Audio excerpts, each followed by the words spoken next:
오늘 우리에게 주시는 말씀은 마태복음 5장 8절입니다. 신약성경에 있는 마태복음 5장 8절인데 우리 다 함께 큰 소리로 봉독하겠습니다. 시작. 마음이 청결한 자는 복이 있나니 그들이 하나님을 볼 것이요. 아멘. 한 번 더 하겠습니다. 시작. 마음이 청결한 자는 복이 있나니 그들이 하나님을 볼 것이요. 아멘. 마태복음 5장 8절을 본문으로 정직한 자는 하나님을 볼 것입니다라는 제목으로 하나님 말씀 증거할 때 큰 은혜가 임하기를 간절히 소망합니다. 사랑하는 성도 여러분, 2022년도 목표가 있으시죠? 성도들이 모인 교회도 목표가 있습니다. 여러분이 목표를 세우고 표를 삼다는 것은 좋은 결과와 함께 나에게 많은 은혜와 더불어 혜택을 얻기 위한 것입니다. 축복받는 사람이 되기 위해서 목표를 세우는데 어찌된 일인지 안 될 때가 있습니다. 몇 가지 이유가 있는데 첫째는 뭐냐면 건강이 뒷받침되지 않으면 목표를 성취할 수 없습니다. 두 번째는 평상시에 나를 도와줬던 사람이 갑작스럽게 떠나거나 죽음을 맛보게 되면 도움받을 수 없습니다. 마지막으로 무엇인가 하면 나에게 무슨 문제가 있는가를 생각해 봐야 됩니다. 하나님의 사람들은 모든 원인과 결과에 대해서 타인에게 핑계와 변명을 하지 않고 내가 어떤 문제가 있어 복을 받지 못하는지 한 번쯤은 생각해 봐야 됩니다. 복이 되는 사람이 되려면 정직이 우선되어야 됩니다. 복 있는 사람은 정직한 사람이고 복을 차버리는 사람은 거짓말하는 자입니다. 하나님께서 아담과 하와를 창조하셨어요. 두 사람을 창조하신 후 하나님께서 보시기에 심히 좋으셨다고 말씀하셨습니다. 하나님께서는 두 사람이 살아가는데 아주 좋은 환경을 만들어 주셨는데 그것이 에덴 동산이었습니다. 에덴 동산은 하나님의 사랑과 하나님의 손길이 묻어 있는 곳이 에덴 동산이었습니다. 동산에서 누릴 수 있는 최고의 축복은 무엇일까요? 그것은 하나님을 뵐 수 있었습니다. 아담과 하와 두 사람이 축복을 차버리는 상황이 벌어집니다. 동산 중앙에 선과 악을 알게 하는 열매를 따먹지 말라고 하셨는데 아담과 하와가 이를 어기고 열매를 따먹게 되죠. 하나님께서 이를 아시고 첫 번째 아담에게 질문합니다. 남자에게 첫 번째 한 질문이 뭐라고요? 아담아, 내가 어디 있느냐? 거짓말하고 하나님 명령에 불순종했던 그에게 첫 번째 질문, 남자에게 한 질문은 아담아, 내가 어디 있냐라고 말씀하신 것입니다. 두 번째 여자에게 질문하시는데 혹시 여러분들 하와에게 하나님께서 첫 번째 질문하신 것이 무엇인지 아십니까? 그것은 무엇인가 하면 창세기 3장 13절에 나오는데 여호와 하나님이 여자에게 이르시되 내가 어찌하여 이렇게 하였느냐. 이것이 바로 하나님 말씀인 것입니다. 내가 어찌 이렇게 하였느냐. 이 질문을 뵙겠는 하와는 불안해했습니다. 물론 질문하시는 하나님도 속이 편치 않으셨습니다. 속이 편치 않은 하나님의 질문과 불안한 심정을 가지고 답변을 해야 하는 하와와의 관계는 무척이나 어색합니다. 속이고 속이는 부부 관계, 그리고 상사와의 관계, 이건 어색합니다. 정직하면 어색하지 않아요. 근데 부정직하면, 거짓말하면 어색한 것입니다. 하나님과 하와의 관계가 어색해지기 시작했죠. 질문을 던지시는 사랑하는 딸 하와가 거짓말하고 있다는 것에 실망하신 하나님 마음이 힘드셨습니다. 질문을 듣고 온 하와 역시 임기응변으로 이 순간을 넘기려고 합니다. 거짓말하는 사람들은 항상 이 시간을 넘기를 원하죠. 그런데 하와가 변명이라는 것, 핑계라는 이유를 가지고 하나님께 말씀드리는데 그것이 무엇입니까? 하와는 뱀이 나를 깨물어 내가 먹었나이다 이렇게 얘기합니다. 깨었다는 것은 뭐냐면 뱀이 나를 속였다는 것이죠.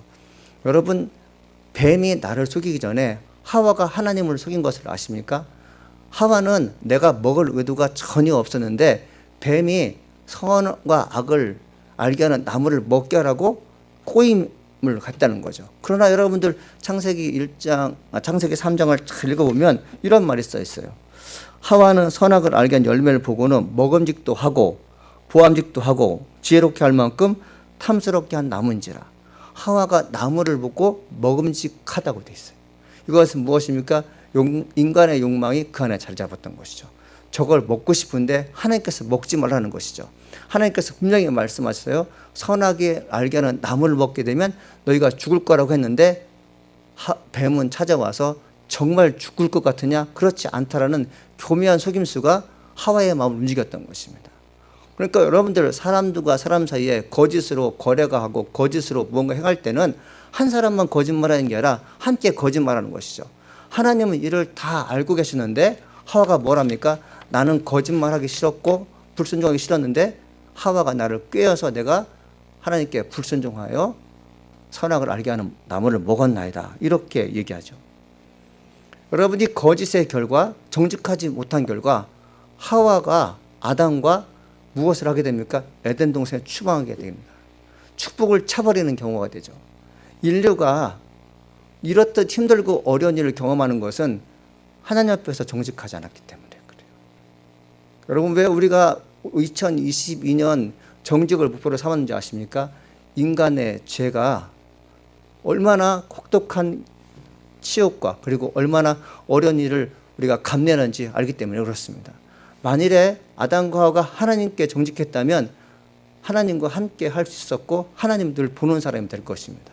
그래서 여러분들 축복의 시작이 뭐라고요? 저는 단언컨대 정직해야 됩니다. 만일 여러분이 정직하지 않다면 하나님께 사람 앞에서 부정직하게 살게 되면 여러분이 잠시는 복과 영예를 누릴 수 있겠지만 결과는 에덴 동산에 쫓겨난 아담과 하와처럼 여러분이 가정으로부터 사회로부터 쫓겨나게 되어 있습니다. 2022년 첫 해의 말씀이 매우 무겁게 느껴지겠지만 하나님께서 주의 종을 통해서 하시는 말씀이 바로 이것입니다. 여러분 이 말씀이 한 사람의 말을 듣지 마시고 하나님께서 여러분에게 말씀하신 말을 듣게 될 때 큰 역사가 일어날 줄 믿습니다. 예수님께서 목회를 시작하셨어요. 예수님께서 갈릴리 지역을 선교센터로 중심을 잡으시고 복음을 증거하셨는데 첫 번째 한 것이 무엇입니까? 바로 말씀을 증거하는 것이었어요. 이 말씀을 증거하는데 설교 사역을 시작하시는데 설교 사역의 첫 번째 제목이 뭐냐면 심령이 가난한 자는 복이 있나니였어요. 여섯 번째 주제가 무엇인가 하면 마음이 청결한 자가 복이 있나니 저희가 하나님 볼 것이요라는 말씀하셨어요. 제가 이 말씀을 한참 들여다보고 묵상하면서 의문이 생겼어요. 마음이 청결한 자는 복이 있나니 저희가 하나님을 볼 것이요. 여러분 제가 생각하고 묵상했던 내용들 여러분에게 말씀드릴 테니 여러분 어디에 속하는지 한번 생각해 보십시오. 첫 번째는 뭐냐면 마음이 청결하고 행위가 정직하여 복이 있는 사람이기 때문에 하나님을 본다는 것입니다. 둘째는 뭐냐면 하나님을 보았기 때문에 마음이 깨끗해져서는 복이 있는 사람이 된다는 것입니다. 첫 번째, 마음이 청결하고 행위가 정직하여 복이 있는 사람이기 때문에 하나님을 본다는 분들 여기 계십니까? 두 번째, 하나님을 보았기 때문에 마음이 깨끗해져서 복이 되는 사람. 둘 중에 어느 것입니까? 여러분 저는 이 말씀 묵상하면서 성경에 있는 말씀과 이제 매치해 봤는데 그렇습니다. 이 마음이 청결하게 하나님 보는 사람 과연 있을까요? 마음이 깨끗하기 때문에 하나님을 보는 사람이 있을까요? 성경에는 마음이 깨끗하게 하나님을 보는 사람이 한 명도 없습니다. 여러분 중에 나는 하나님 발사라고 많은 사람들은 이단이에요. 성경의 기준에 의해서 엄직하게 얘기하는 것은 이 땅에 존재했던 그 어느 누구도 아담과 하와가 에덴 동산에 쫓겨난 이후에 모세 역시 다윗 역시 그렇게 뛰어난 인물이었지만 하나님을 보았다는 말이 없어요. 바울 역시 산층전 지구 밖을 떠나서 우주 밖을 떠나서 산층전이 있는 그 공간에 3번이나 갔다 왔지만 내가 하나님을 보았습니다라는 말이 없어요. 여러분 우리가 바울보다 뛰어나지 않고 모세 리더십보다 뛰어나지 않는데도 불구하고 이 땅에 속한 그 어느 누군가가 나는 하나님을 보았습니다라고 말하는 것은 여러분 뭔가 잘못된 것이죠. 그래서 로마서 우리는 인간은 마음이 부패하기 때문에 청결할 수가 없어요. 깨끗할 수가 없어요. 그래서 로마서 1장 28절 뭐라고 써 있습니까? 저희가 마음에 하나님 두기를 싫어함에 돼 있어요. 그래서 하나님께서 저희를 그 상실한 마음대로 내어버려두사 합당치 못한 일을 하게 하셨으니 하나님께서 수없이 천사를 보내서 주의 종을 보내서 마음을 성결케 하기 위해서 애를 썼지만 인간의 본성이 악하여서 하나님을 마음에 두기 싫어했습니다. 그런데 하나님께서 하나님 마음을 두기 싫어하는 그들의 마음을요 그냥 내버려뒀다고 말씀하셨어요. 그래 너희들 악한 일 해라. 그냥 두겠다 하는 것이죠. 두 번째 경우를 한번 보겠습니다. 하나님을 보았기 때문에 마음이 순수해지고 정직하게 살았던 것인데 제가 아까 말씀드렸지만 성경 인물 중에 그런 분이 없습니다. 근데 여러분 본문의 말씀이 왜 중요한지 아십니까? 이 말씀이 우리에게 전달됐을 때는 하나님께서 예수를 통해서 말씀을 처음 증거하는 것이었는데 그 말씀이 무엇입니까? 천국을 소망을 두고 살아가는 것이죠. 천국을 소망을 두는 사람들은 마음이 청결하다는 것입니다. 천국을 소망으로 두는 사람들은 지금 내게 준 거짓됨을 내려놓고 그동안 살면서 사기치고 그 다음에 투기했던 그 모든 것들을 저버리는 사람이 된다는 것이죠.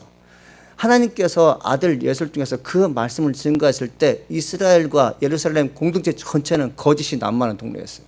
제가 가끔 얘기하지만 하나님의 종 사가랴가 하나님 말씀 듣지 못하는 사람이었어요.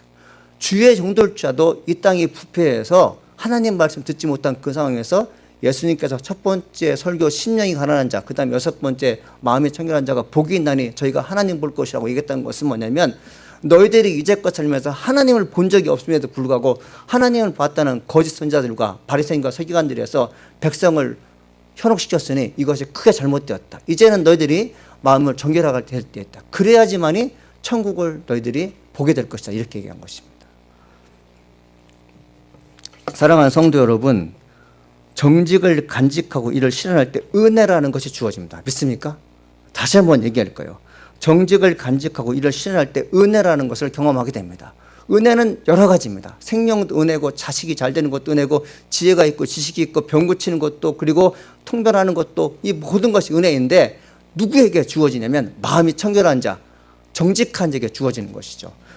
잠언 14장 9절에 이렇게 써 있어요. 미련한 자는 죄를 심상히 여겨도 정직한 자 중에는 은혜가 있느니라. 여러분 심상히 여긴다는 것은 무엇이냐면 내가 지금 거짓말을 하게 되고 남을 속이게 되면 내가 분명히 불이익을 당하고 어느 순간에는 형벌을 받게 되고 심지어 죽을 줄 알면도 불구하고 내가 지금 하나님을 우습게 여긴다는 것입니다. 심상히 여기는 거죠. 정직하지 못하기 때문에 그렇습니다. 마음이 불경건하기 때문에 그래요. 세상에 속한 모든 사람 중에 악질을 행하는 사람들은 마음이 깨끗할 리가 없어요. 하나님의 성령이 그를 지배해서는 하나님께서 원하는 것을 하지 못하게 합니다. 그러나 하나님의 영이 너희 안에 거하게 되면 내가 지금 하고 있는 일이 거짓되고 잘못된 것이라면 뉘우치게 되고 돌이키는 것이죠. 성령이 나로 하여금 역사하는 사람은 회개가 반복적으로 일어나게 됩니다. 물론 회개가 반복적으로 일어난다는 것은 좋은 일이 결코 아니지만 뜻을 돌이켜서 다시 한번 살겠다는 것이 우리에게 큰 축복이죠. 작심삼일이라는 말이 있어요. 내가 결심한 것이 3일도 못 깨서 여러분 주저앉을 때가 있습니다. 근데 또 여러분 우리가 계획하는 것입니다.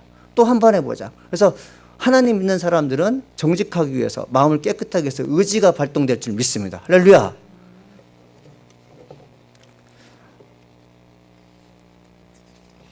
하나님께서 나를 도우셨다는 것을 인정하는 행동을 하는 사람은 정직한 사람이에요. 성공과 승리에 대한 결과를 자신에게 돌리는 사람은 정직하지 못합니다. 그러나 모든 영광을 하나님께 돌리는 그 사람 정직한 사람이에요. 믿습니까? 120년을 살았던 아브라함이 우리가 알다시피 축복의 상징입니다. 근데 그 120년 살면서 그가 큰 전쟁을 한번 치렀는데 대승하게 됩니다. 조카 룻과 그의 가족이 잡혀 들어갔어요. 그래서 그 아브라함은 집에서 돌보며 훈련시켰던 318명의 군사를 데리고 적군을 향해 돌진하게 됩니다. 318명과 싸웠던 적군은 4개 왕국이었어요. 4개 왕국과 318명의 군사들과 싸우면 누가 이길까요, 여러분들? 뻔한 것이죠. 4개 국이 연합한 연합군이 이깁니다. 그런데 어찌된 일인지 318명을 데리고 전쟁터에 나가서 싸움을 했는데 이겼어요. 이것은 어떤 결과냐면 동네 이장 같은 사람이 동네 마을 사람 데리고 정복군과 싸워서 이긴 것과 똑같은 것입니다. 아브라함은 기세가 등등했어요. 그래서 개선 장군처럼 들어왔어요. 그 당시에 아브라함을 맞이했던 동네 사람 아군 진영들은 아브라함을 왕으로 모실 정도로 큰 환영이 있었습니다. 근데 그때 누가 아브라함을 맞이하냐면 사해 골짜기에서 멜기세덱이 아브라함을 맞이하게 됩니다. 그래서 정의의 왕이요, 샬롬의 왕이요, 그리고 만인의 제사장이었던 멜기세덱이 아브라함이 다가오자 그가 기도합니다. 어떻게 기도하냐면 지극히 높으신 하나님이여 아브라함에게 복을 주옵소서. 너희 대적을 내 손에 붙이신 지극히 높으신 하나님을 찬송할지어다 이렇게 얘기하게 됩니다. 근데 여러분들 우리가 일상적으로 듣게 되는 것이 무엇입니까? 하나님 이 사람 복 주시옵소서. 이건 누구나 듣는 거죠. 여러분 제가 여러분에게 안수 기도를 해주거나 여러분이 기도할 때 막 가뭄이 일어납니까? 장로님들 권사님들 제가 여러분 기도하면 막 몸이 떨리고 막 하나님 역사하시는 내가 이제는 살았구나 그런 이런 은혜가 막 임합니까? 매 순간마다 그래요? 여러분 하나님의 종들이 아니면 이웃이 누군가 여러분이 기도할 때 늘 감동이 일어난다는 것은 사실 거짓말입니다. 하나님 이 종을 축복하여 주옵소서. 이 말이 너무 상투적이고 너무 자주 있다 보니까 사람들이 의뢰 그렇게 하는 줄 알아요. 여러분도 그렇죠? 저도 그렇습니다. 저도 여러분을 기도할 때 어떻게든지 은혜를 끼치는 기도를 하고 싶은데 말이 그래요. 기도의 내용이 그렇습니다. 늘 똑같은 내용을 기도해요. 이 반복을 싫어하는 저에게 하나님 은혜가 임하게 도와주옵소서 늘 반복적으로 기도하는데 사실은 제가 그 기도를 하면서 내가 나 자신이 싫을 때가 있어요. 그런데 가만히 생각해 보면 은혜는 반복이더라고요. 훈련이에요. 훈련은 반복이고 반복된 훈련이 지속될 때 훌륭한 군사가 되는 것처럼 하나님의 역사 속에 사는 사람들은 늘 반복된 훈련 속에 늘 반복되는 말씀 속에서 내가 성장하는 것이죠. 그렇지만 우리는 그것을 싫어할 때가 많아요. 하나님 전쟁 때 승리한 아브라함에게 복을 주옵소서 이 기도를 하게 되죠. 두 번째 기도가 무엇입니까? 너희 대적을 내 손에 붙이신 지극히 높으신 하나님을 찬송할지어다. 아브라함이 이 말씀 듣고 귀가 번쩍 뜨였어요. 하나님께서 내 손에 적군을 붙이셨다고? 이 적군에게 붙이셨다는 것이 딜리버했다는 말이래요. 그러니까 뭐냐면 적군이 아무리 강하다 할지라도 하나님께서 그를 항복시켜서 죽은 시신 같은 자들을 너의 손에 맡겼다는 거죠. 자기가 기르고 키웠던 318명의 군사들이 용맹해서 그리고 자기가 세운 전략이 전술이 훌륭해서 적군을 이길 줄 알았더니 멜기세덱을 통해서 말씀하신 하나님의 음성은 무엇입니까? 너가 전쟁에서 이긴 것은 무엇이라는 거예요? 하나님께서 너에게 사랑을 붙여줬다는 거죠. 적군을 패배하게 하게 하셔서 항복하게 해서 너를 승리하게 했다는 거죠. 여러분 이 말씀을 들었을 때 여러분은 어떻게 생각하시겠습니까? 인정하기 싫은 거예요. 내가 계산장군이 되어서 이 땅에 왔는데 그리고 내가 공로가 있어서 지금 성공하고 뭔가 잘 됐는데 하나님께 공을 돌린다고? 그렇게 하기 싫어합니다. 그래서 정직하지 못한 사람들은 항상 나를 앞세웁니다. 안 된 것은 타인에게 돌리고 잘 된 것은 항상 나 앞에 내가 앞서요. 이게 교만한 자죠. 그래서 하나님 앞에 정직한 사람들은 내가 잘 되든 못 되든 하나님 앞에 내 것을 드립니다. 믿습니까? 죄까지 드리는 것이에요. 이게 정직한 사람이에요. 아브라함이 믿음의 조상에서 훌륭하고 원만한 인격과 주변 사람들에게 호평을 받고 이 아브라함의 역사가 꽤 오래됐음에도 불구하고 유대인의 조상의 아버지로서 품위를 지켰던 것은 무엇입니까? 하나님께 자기를 드렸다는 것이죠. 정직하다는 것이죠. 그러면서 그가 한 것이 무엇입니까? 전쟁에서 얻은 전리품의 10분의 1을 하나님께 드립니다. 이게 11조예요. 여러분 11조는 하나님께서 우리에게 명령해서 드린 게 아니에요. 하나님께서 나를 살려주신 것에 대한 고마움 있는 사람이 11조 하는 것이에요. 여러분 정직한 행위, 하나님 보시기에 정직한 사람들은 하나님께 예물 드리는 것을요 당연시해요. 믿습니까? 여러분 그래서 여러분들 돈에 대해서 자유함이 없는 사람들은 사실은 정직하지 못한 사람들이에요. 제가 하는 얘기 아니라 하나님께서 그렇게 말씀하시는 거죠. 사랑하는 여러분, 돈에 대해 자유롭기를 간절히 소망합니다. 응덩거리지 마세요. 생명과 돈은 바꿀 수 없는 것입니다. 여러분 돈을 아무리 많이 주어도 죽은 사람을 살릴 수 있다면 이 땅에 속한 거부들은 다 살아남고 가난한 자는 다 죽었을 거예요. 여러분 정직하다는 것이 무엇입니까? 내 생명이 하나님께 달려있고 내가 매 순간마다 하나님의 도움받아서 살 수 있다는 그 헌신, 이 고백이 바로 헌금이고 11조죠. 아브라함이 그렇게 했다는 것입니다. 여러분 정직이라는 아버지가 두 아들을 낳아요. 이게 무슨 말이죠? 정직이라는 아버지가 두 아들을 낳게 되는데 첫 번째 아들이 뭐냐면 공개적으로 흠이 없는 아들을 낳습니다. 형식적으로 의례적으로 무엇입니까? 흠이 없는 아들이 이 땅에 태어나게 되는데 만인이 알고 있어요. 저 사람은 법 없이도 살 수 있다는 사람이라는 것을 만인이 알고 있어요. 여러분 주변에 혹시 아파트에 계신 분들이나 여러분이 사는 동네에 저 사람은 정말 법 없이도 살 수 있는 사람이야 라고 여러분 칭찬하는 사람이 있습니까? 그 사람이 정직한 사람이기 때문에 그래요. 강직한 사람이기 때문에 그래요. 예수님이 십자가에 못 박혀 죽으신 후 장례 준비를 못했던 유족들에게 시급한 문제가 발생했어요. 뭘까요? 무덤이 없어요. 예수님은 가난한 사람이었기 때문에 무덤이 없어요. 근데 여러분들 이 무덤이 없는 유가족들에게 도움의 손길을 주었던 사람이 아리마대 요셉입니다. 아리마대 요셉은 산헤드린 공무원인데 최고급 공무원이었습니다. 270에서 300명 가까이 되는 유대인 전체에서 최고의 엘리트였는데 그 사람이 어떤 사람이었냐면 도덕적으로 육체적으로 흠이 없어야 선출되었습니다. 또한 그들은 법률과학원에 능통한 사람들이었어요. 각 가정에서 아버지여만 됐어요. 그러니까 영적으로나 정신적으로나 어떤 간음의 흔적이 없이 그런 사람들을 산헤드린 공무원으로 뽑은 것이죠. 그는 성경을 보게 되면 공적인 인물이었지만 예수님의 제자라는 것을 만연하게 나타나지 않고 언제 드러나냐면 예수님의 시신이 방치되었을 때 나타나게 됩니다. 여러분 산헤드린 공이었던 아리마대 요셉이 누구를 찾아갑니까? 빌라도 총독을 찾아갑니다. 찾아가서는 뭐라고 얘기하는가 하면 예수님의 시신을 달라고 합니다. 여러분 예수님은 반역자였어요. 어떤 일의 반역자였어요? 신성모독이었어요. 내가 하나님의 아들이었기라는 그 말을 했기 때문에 유대인의 율법에서는 본인이 하나님의 아들이라고 말하는 것은 십자가 처형을 받을 만큼 참혹한 형벌이었습니다. 그런데 국가 공무원이었고 그리고 모든 면에서 흠이 없던 그 사람이 빌라도 총독에 가서 시신을 달라는 것은 무엇과 똑같은 거냐면 내가 죽을 수 있다는 불안감이 있는 것이죠. 여러분 정직한 사람들은 그렇습니다. 내가 죽는 한이 있어도 옳은 것을 하고 맙니다. 여러분 우리는 정직하지 않아서 째째한 거예요. 사실요. 정직하지 않기 때문에 불안한 것입니다. 정직하지 않기 때문에 구두쇠가 되는 것이에요. 그러나 하나님 앞에서 사람 앞에서 정직하면 구두쇠로 살 수 없습니다. 왜?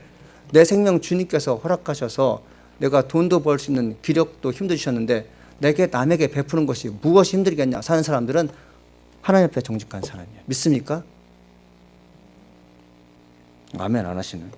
네. 요셉은 예수님 위에 새 무덤을 내놓고 깨끗한 세마포로 예수님의 시신을 싸서 묻습니다. 정직한 사람이 외부적으로 드러나는 공적은 이런 것입니다. 잘 들어보세요. 나에게서 가장 소중한 것을 하나님과 사람 앞에 내놓는 사람 정직한 사람이에요. 시신은 생명력이 없기 때문에 부패하기 시작합니다. 더럽다고 해야 옳습니다. 세상 그 어떤 사람의 썩은 생선을 한 번도 쓰지 않은 비단으로 감싸서 땅에 묻겠습니까? 예수님이 썩은 생선과 똑같은 것이에요. 사실요. 신상 모독이었고 여러분 모든 사람은 또 죄인으로 취급받기 때문에 버려도 상관이 없어요. 여러분 시신이 없는 그러니까 무덤이 없는 그 십자가에 못 박혀 죽은 사람들은 까마귀가 눈을 파먹어도 저녁에 동물에 와서 시신을 갉아먹어도 건드리면 안 돼요. 사실요. 그런데 아리마대 요셉은 정말 썩은 시신과 같은 예수님을 가져다가 세마포로 쌌습니다. 이것은 뭐라고요? 썩은 생선을 비단으로 싼 것과 똑같아요. 왜 그렇습니까? 사람 존경하기 때문에 그래요. 여러분 우리가 겉으로 보게 되는 그 사람이 하나님의 제자, 하나님의 말씀을 믿고 영적으로 훌륭한 사람이었기 때문에 예수님의 시신을 가져 싼다고 생각하겠지만 그걸 누가 알겠어요, 여러분들? 아리마대 요셉은 국가 공무원이었기 때문에 하나님을 아들 예수를 구주로 믿지 않는 사람조차도 그는 훌륭한 사람인데 그가 썩은 생선 같은 예수님을 감싸는 걸 보고 깜짝 놀랐다는 거죠. 이게 정직한 사람이에요. 여러분 정직한 사람은 사람을 존경하기 전에 존중합니다. 존경은 리스펙트잖아요. 내가 보기에 좋은 사람 존경해요. 그러나 사람은 하나님의 창조물이기 때문에 존중받을 줄 믿습니다. 이것이 마음이 깨끗한 사람들은 사람을 존중해요. 존경은 그 다음이에요. 그런데 많은 사람들이 존경과 존중을 여러분 구별하지 못해서 존경하지 않으면 존중받지 못하는 사람을 여겨서 내가 좋아하지 않거나 내가 존경하지 않는 사람은 다 무시해버려요. 이건 하나님의 사랑이라 할 수 없죠. 예수님의 시신을 깨끗한 세마포로 쌌다는 것은 그 사람의 됨됨이가 훌륭하다는 것입니다. 선한 사람이란 가끔 남들에게 정말 좋은 사람이라는 것을 드러나는 상황이 포착되는 것이라는 걸 아십니까? 여러분 옆에 계신 분하고 물어보세요. 당신 정말 좋은 사람입니까? 정말 정직한 사람입니까?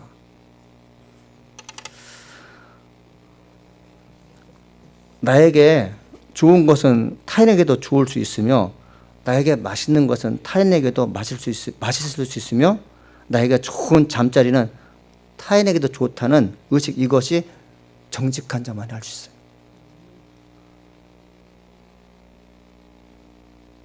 먹던 거 주지 마십시오. 헌옷 주지 마시고 새 거 사주십시오. 혹시 헌옷을 주게 되거나 입던 옷을 주게 되면 줘도 되겠습니까? 라고 물어보십시오. 제가 그런 경우를 당했는데 되게 기분 나빴어요. 아주 기분 나빠. 죄송합니다, 여러분. 설교 말씀. 제가 왜 기분 나쁘냐면 내가 무시당하는 것도 물론 그렇지만 하나님께서 그 사람을 직분으로 삼으셨고 오랫동안 신앙했음에도 불구하고 어떻게 입던 것을 줄까? 어떻게 속옷을 줄까? 하나님의 사람일까요? 마음이 정직한 사람일까요? 마음이 깨끗한 사람일까요? 입어줘도 되겠습니까? 묻는 것이죠. 그리고 여러분들 우리가 남에게 물건 줄 때 소중하게 간직할 사람들은 뭐냐? 부자들이 아닙니다. 상대적으로 가난한 사람들에게 좋은 걸 주십시오. 할렐루야. 하늘에서 상이 큰 사람들은 그런 사람이에요. 상대적으로 연약하고 가난한 사람에게 내가 줄 수 있는 책을 줬을 때 하늘의 상급이 크다고 주께서 말씀하셨어요. 그러니까 여러분 제가 서두에 정직이 얼마나 중요하냐, 정직이 그 사람의 축복을 가져온다는 것은 무엇이라고요? 그렇게 중요한 것이에요. 마음이 깨끗한 사람들은 상대방과 나를 같이 여겨요. 내가 좋은 옷을 입고 싶어 하면 저 사람도 좋은 옷을 입고 싶어 하고 저 사람이 맛있는 음식을 먹고 싶어 하면 나도 먹고 싶다는 것을 같이 생각해요. 왜? 우리는 하나님의 아들, 딸이기 때문에 그래요. 내가 예수 믿고 구원받은 후에 저 사람도 죄인이었는데 양자가 되었고 나도 죄인인데 양자가 됐으면 모두 하나님 나라에 같이 갈 사람들이잖아요. 그렇기 때문에 한 형제고 한 자매인 것입니다. 여러분 어떤 자매가 어떤 형제가 굶주리고 배고파 있는데 몰라 하겠습니까? 여러분 나는 고기를 먹는데 너는 그냥 생선 먹던 거 먹어라 줄 수 있겠어요? 사랑이 아니죠. 마음이 부패해서 그렇습니다. 혹시 공개적으로 정직한 행위라는 사람 주변에 있습니까? 저 좀 소개시켜 주세요. 두 번째는 뭐냐면 정직의 아들은 영적으로 깨어있는 사람이에요. 영적인 아들입니다. 이런 사람들은 누명을 쓰고 옥살이를 해도 억울한 일을 당해도 굳이 변명하지 않습니다. 하나님께 정직한 자에게 복을 주신다는 것을 믿기에 자신이 거짓말하지 않았다는 것을 변호하려고 힘쓰지 않아요. 그러다가 죽을 수 있는데도 말입니다. 그런데 요동치 않아요.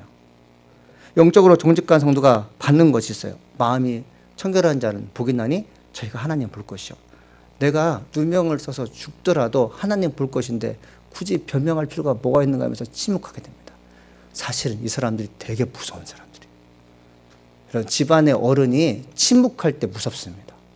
아버지 선물을 갖다 줘도 돈을 갖다 줘도 여러분 이렇게 아량을 모자 이렇게 막 그냥 장난을 쳐도 묵직하고 아무 말 없을 때 아버지 무섭습니다. 여러분 세상에서 침묵하는 사람들 가운데 영적으로 끼어서 침묵하면서 묵묵 기도하는 사람들이 사실은 무서운 사람이에요. 왜? 나는 죽으면 천국 갈 것인데 그런 결연한 의지가 있기 때문에 타인의 말이 현혹이 되잖아요. 여러분 혹시 여러분에게 누군가 당신 참 묵직해라는 말 들어본 적 있습니까? 저 사람 참 묵직해. 요동치 않는 것이죠. 왜 요동치 않습니까? 정직하기 때문에 요동치 않는 것이죠. 말이 많고 자기 행위에 대해서 자꾸 변명하는 사람들은 정직하지 않기 때문에 그런 것이에요. 근데 놀라운 것은 뭐냐면 자신이 정직하지 못한다는 것에서 자기는 몰라요. 그러나 영이 그걸 얘기해요. 악한 영이 내게 들어오면 거짓말함에도 불구하고 남을 속임에도 불구하고 거짓말한지 모르고 남을 속이는지 모릅니다. 그래서 무서운 것이죠. 예수님께서 갈릴리 지역에서 복음을 증거할 때 하신 일이 뭐냐면 첫 번째 하신 일이 무엇입니까? 제자를 삼는 것이에요. 안드레, 베드로를 요한을 제자로 삼으시고 몇 번째 빌립이라는 사람을 제자로 삼습니다. 빌립이 이제 예수님께서 갈릴리를 떠나서 빌립을 만나자마자 뭐라고 말씀하시면 대뜸 너 나를 따라오라. 그러니까 빌립이 따라가서 제자가 됐어요. 빌립이 예수님과 함께 동행하면서 며칠 만났지만 위대한 스승이고 메시아라는 것을 직감한 후에 친구 한 명을 소개시켜 줍니다. 그 사람이 누구냐? 나다니엘이에요. 성경에는 바돌로메라고 나오는데 이 사람이 바로 예수님의 제자이죠. 그래서 이 빌립이 나다니엘을 찾아가서 이렇게 말합니다. 모세가 율법에 기록하였고 여러 선지자가 기록한 그 일을 우리가 만났으니 요셉의 아들 나사렛 예수라 이렇게 합니다. 나다니엘이 빌립의 말을 듣고 비웃습니다. 뭐라고 말하죠? 나사렛에서 무슨 선한 것이 날 시켰냐고 물어봐요. 왜 그렇습니까? 나사렛이라는 동네는 매우 학군이 나쁜 동네예요. 이스라엘 역사 가운데 나사렛과 갈릴리는 최악의 학군이었어요. 가장 가난한 사람이 살 수 있는 거죠. 나다니엘은 나사렛이라는 동네, 갈릴리 동네가 어떤 일이 알기 때문에 그 동네에는 위대한 수상이 없기 때문에 제자가 없고 환경이 매우 미천하기 때문에 메시아가 날 확률이 매우 적다고 얘기한 것이에요. 근데 이것이 되게 회의적인 반응이지만 엄격하게 본 것이죠. 그런데 뭐라고 말합니까? 빌립이 그래 네 말이 맞아. 그런데 한번 가보자. 가보게 돼요. 그래서 나다니엘과 빌립이 예수님을 만나러 가는데 예수님도 오시게 되죠. 예수님께서 본인을 만나러 오시는 나다니엘 보고 뭐라고 말씀하시면 손을 가리킵니다. 뭐라고 말씀하시냐면 보라 이는 참으로 이스라엘 사람이라. 그 속에 간사한 것이 없다라고 얘기해 줘요. 할렐루야. 여러분 이 말씀 정말 위대한 말씀이에요. 예수님께서 손을 가르쳐요. 이 사람 참 이스라엘 사람인데 그 안에 간사한 것이 없다. 여러분 간사하다는 것이 무엇입니까? 나쁜 꾀가 있어 거짓으로 남의 비유를 맞추는 뜻이 아니에요. 여러분 이런 사람 싫잖아요. 근데 이스라엘 전체가 나라가 못 살고 그리고 상하관계가 너무 엄격하다 보니까 종들도 많은 세상이 되다 보니까 늘 빌어먹고 간신처럼 사는 사람이 많은 그 세상인데 나다니엘만 그런 것이 없는 거예요. 그래서 예수님께서 보라 참 이스라엘 사람이다. 그 속에 간사한 것이 없다라고 얘기하신 거죠. 누가? 예수님께서 나다니엘에게. 그러니까 이 땅에 사는 사람들 가운데 신약성이 기록된 마태, 마가, 누가, 요한이 기록된 가운데 여러분 저는 참 좋아하는 사람인데 바로 옥합을 깨뜨려 하나님께 드린 사람이에요. 그 사람에게 예수님께서 뭐라고 말씀하십니까? 참 아름다운 일을 하였다. 이 사람의 행위가 이 세상 정말 끝나는까지 말씀이 선포되는 그날까지 이 여인의 기념된 사건들이 전파될 것이다. 이렇게 칭찬하셨고 아리마대 요셉에게 뭐라고 말씀하십니까? 보라 참 이스라엘 사람이다. 저 사람엔 간 사람이 없다. 얘기한 것이죠. 여러분 예수님 만나시면 예수님부터 어떤 말씀을 듣고 싶으세요? 장로님 예수님 만나시면 어떤 말씀 듣고 싶으세요? 저는 누군가가 나에게 양 목사 자네는 만약에 예수님 만나게 되면 예수님부터 무슨 말을 듣고 싶은가? 라고 묻게 되면 전 이 말이에요. 보라 양정석 목사 참으로 이스라엘 사람이다. 너는 간사한 것이 없어. 너는 불의한 것이 없어. 너는 참 정직한 사람이었어. 이 말 듣고 싶어요. 우리는 예수님으로부터 많은 칭찬을 받고 싶은데 근본적인 칭찬이 무엇입니까? 영이 깨끗하다는 소리를 들어야 돼요. 정직하다는 소리를 들어야 돼요. 예수님이 너는 참 간사한 것이 없어라고 바돌로메에게 나다니엘에게 말씀하자 나다니엘이 참 궁금했습니다. 예수님 나를 어떻게 하시고 그런 좋은 평가를 하십니까? 라고 묻지 않겠습니까? 근데 예수님께서 뭐라고 말씀하시냐면 이렇게 말씀하십니다. 내가 무화과 나무 아래에 있을 때 보았노라 얘기해요.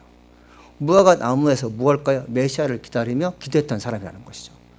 제가 진짜 나라와 민족을 위해서 애를 쓰는구나. 하나님의 아들 예수가 오실 때 이 땅에 평화가 온다는 것을 저 사람 알고 있다는 거죠. 그러면서 예수님께서 아주 놀라운 말씀하시는데 이런 말씀하십니다. 내가 진실로 진실로 너에게로니 하늘이 열리고 하나님의 자녀들이 인자 위에 오르락내리라는 것을 보리라 하니라. 아멘. 나다니엘에게 준 축복이 무엇입니까? 마음이 청결한 자는 복이 나니 저희가 하나님을 볼 것이라고 얘기했는데 여러분 예수님께서 나다니엘에게 너가 하나님께서 계신 천국을 볼 것이고 천사들이 오르락내릴 걸 보겠다고 말한 것이죠. 이건 극찬이에요. 사실 천국을 사모하는 사람들, 천국을 예정된 사람들은 한 번쯤은 이 음성 듣기를 간절히 소망합니다. 여러분 그러니까 이게 마음이 청결한 자는 복이 나니 저희가 하나님 볼 것이요. 이 6번째 주제가 얼마나 큰 은혜인지 아십니까? 하나님 본 사람들 정직할 수밖에 없어요. 하나님 본 사람들은요 부패하지 않아요. 하나님 본 사람들은 하나님께 내가 무엇을 할지 알아요. 하나님을 본 사람들은 마음이 청결하여서 나도 청결해야지만 이웃도 청결해야 돼요. 여러분 집안에 청결하지 않는 썩은 성생 때문에 온통 냄새가 나는 것처럼 집안에 예수 안 믿는 사람 때문에 집안 전체가 썩는다는 거 아십니까? 이거 생각하지 못하셨죠? 하나님께 헌신되지 않는 사람들이 집안에 있게 되고 집안에 악한 영이 임해서 하나님의 말씀을 거역하는 사람 때문에 집안 전체가 썩은 내가 난다는 거 아십니까? 마음이 청결하지 않으면 그런 일이 벌어지는 것이에요. 그래서 여러분들 마음의 청결은 본인도 중요하지만 가족 전체가 그리고 교회 전체가 마음이 청결한 자가 모였을 때 교회가 부흥되고 발전되고 여러분 썩지 않고 신선한 생선을 취하다가 먹는 것처럼 하나님께서 쓰신다는 거죠. 믿습니까? 여러분 2022년은 정말 정직하기를 간절히 소망합니다. 여러분 가족 전체가 청결하기를 원합니다. 하나님께서 여러분에게 오늘 중에서 말씀 주셨다면 조금 지나서 여러분들이 나다니엘 같은 입장이 될 줄 믿습니다. 할렐루야. 기도하시겠습니다.